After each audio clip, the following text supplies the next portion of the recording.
فیضان بیٹا ذرا پانی تو پلا دو، گھٹنوں میں اتنا درد ہے کہ کھڑا بھی نہیں ہوا جا رہا۔ دادی اماں نے کمرے سے آواز لگائی۔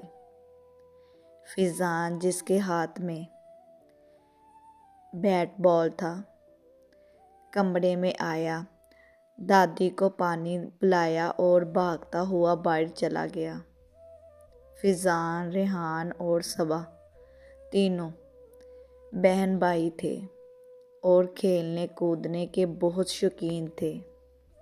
صبا بیٹا ذرا میری اینک تو ٹیبل سے اٹھا کر دے دو، دادی اماں نے صبا کو آواز دی۔ تھوڑی دیر بعد صبا آئی اور اینک اٹھا کر دے دی۔ ابھی وہ باہر جانے کے لیے مڑی ہی تھی کہ دادی نے کہا، کہاں جا رہی ہو؟ ادھر میرے پاس بیٹھ جاؤ۔ دادو، ابھی تو میں اپنی دوست کے ساتھ گڑیا سے کھیل رہی ہوں، آپ کے پاس بعد میں بیٹھوں گی، ابھی چلتی ہوں، صبا نے کہا اور جلدی سے جا کر اپنی سہیلی کے ساتھ کھیلنے لگی۔ رات کے کھانے کے بعد دادی اکیلی اپنے کمرے میں بیٹھی تھی۔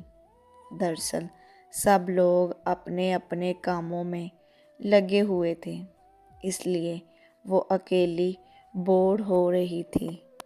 رات کے کھانے کے بعد جب سب فارغ ہو گئے تو دادی نے فیضان اور ریحان کو آواز دی۔ ریحان، فیضان ذرا میرے کمرے میں تو آؤ۔ ریحان اور فیضان ویڈیو گیم کھیل رہے تھے۔ ان کا تو بالکل بھی اٹھنے کو دل نہیں چاہ رہا تھا، مگر جب دادی نے دوبارہ آواز دی تو وہ اٹھ کر آئے۔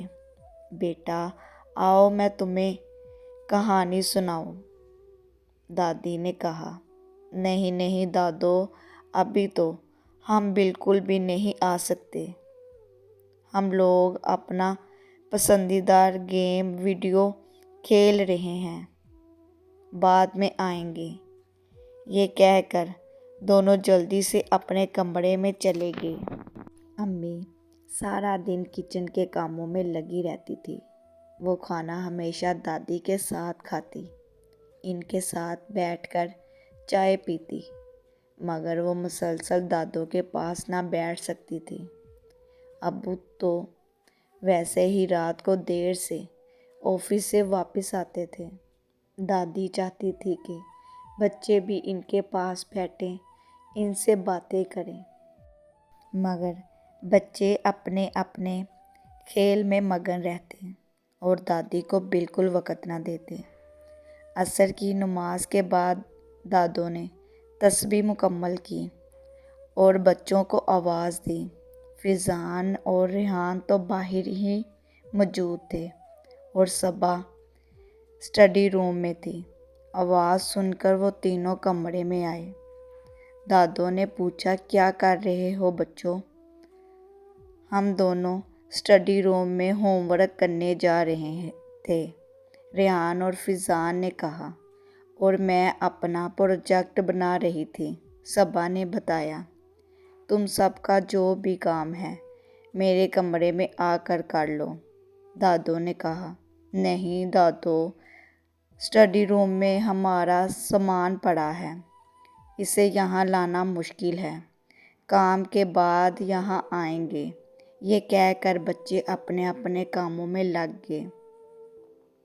کام کرنے کے بعد وہ دادو کے کمرے میں نہیں گئے بلکہ ویڈیو گیمز کھیلنے لگے۔ تینوں بچے ہر بار یوں ہی کرتے، سارا دن وہ کام اور کھیل کود میں مصروف رہتے اور دادو کے پاس 2 منٹ بھی نہ بیٹھتے۔ دیکھو بچوں، آپ کو نہیں لگتا کہ یہ غلط ہے؟ ہمارے بڑے کیا چاہتے ہیں؟ صرف ہمارا تھوڑا سا وقت۔ آپ بھی اپنی روزمرہ کی زندگی سے وقت نکال کر اپنے بڑوں بزرگوں کے پاس تھوڑی دیر ضرور بیٹھا کریں، ان کے ساتھ باتیں کیا کریں، ان کے کھانے پینے کا بھی خیال رکھا کریں۔ اس کے بدلے میں وہ آپ کو ڈھیروں دعائیں دیں گے اور آپ محسوس کیجیے گا کہ اس طرح اپنے دادا اور دادی، اماں اور ابا کے ساتھ وقت گزار کر آپ کو خود بھی بہت خوشی ملے گی۔ اگر آپ کو یہ میری نصیحت والی ویڈیو پسند آئے تو اسے لائک اور شیئر ضرور کیجیے گا۔